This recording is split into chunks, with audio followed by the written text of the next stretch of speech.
আজকে আমি যাচ্ছি ধুবড়ি অষ্টমী মেলাতে। তো অষ্টমী তো অনেকদিন আগে চলে গেছে, কিন্তু মেলা এখানে 1 মাস হয়, তো তার জন্য এখনো মেলাটা রয়ে গেছে।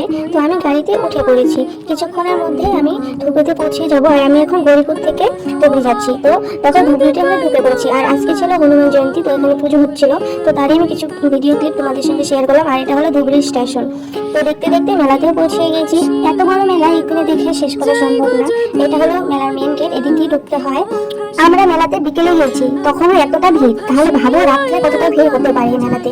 বিকেলের ভিউটা কিন্তু অসম ছিল, দেখার মতন ছিল, অনেকটা ভালো লাগছিল দেখে। তো দেখো আমি হাঁটতে হাঁটতে পুরো ক্লান্ত হয়ে গেছি, আর হাঁটতে ইচ্ছে করছিল না। মুখের দেখো অবস্থা, তবুও একটু দোকান দেখে দেখো তবু উঠে মারছি আমি। তো আমরা ঘুরেই যাচ্ছি। তো আমি দিদিকে বললাম আমাকে একটা ভিডিও করে দে, কিন্তু এই মেয়ের ভিডিও দিয়ে কোনো ফোকাসই ছিল না, ওর শুধু ওই দোকান থেকে বেরোচ্ছিল। তবে ফুলের দোকানটা কত সুন্দর, সুন্দর হলে কি হবে, দামগুলোও তো সুন্দর, প্রচুর দাম ছিল। তাই আমরা কিনে নিই। দেখো হাঁটতে হাঁটতে সন্ধ্যায় হয়ে গেল, আমরা ঘুরেই যাচ্ছি। দেখো ব্যাগগুলোর দাম কম ছিল, কিন্তু তেমন একটা ভালো ছিল না, তাই নিয়ে নিই। এখন আমরা ভাবলাম কিছু খেয়ে নিই, কিন্তু এখানে একটা নিরামিষ দোকানও পাইনি, তাই আমাদের কিছু খাওয়া হয়নি।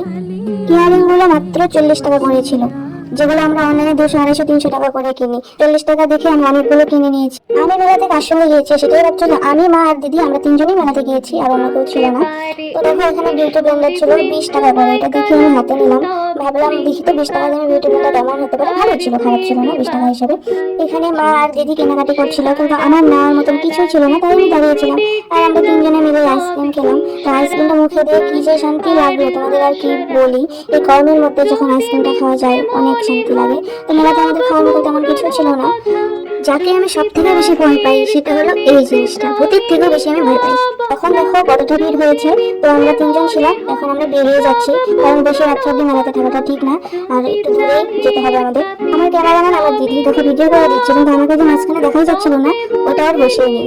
এখন আমরা মেলার ভেতর থেকে বেরিয়ে গেছি, কিন্তু এখানে অনেকগুলো দোকান ছিল, তাই আমি ভাবলাম যে কিছু তো নেওয়া হয়নি মেলা থেকে, তো এখান থেকে দেখে তো কিছু নিতে পারি কিনা। কিন্তু এখানে আমার তেমন কিছু পছন্দ হয়নি, তাই আর কিছু কিনিনি। ভিডিওটা তোমাদের কেমন লেগেছে কমেন্ট করে অবশ্যই জানাবে। আবার অন্য কোনো ভিডিওতে দেখা হচ্ছে, টাটা।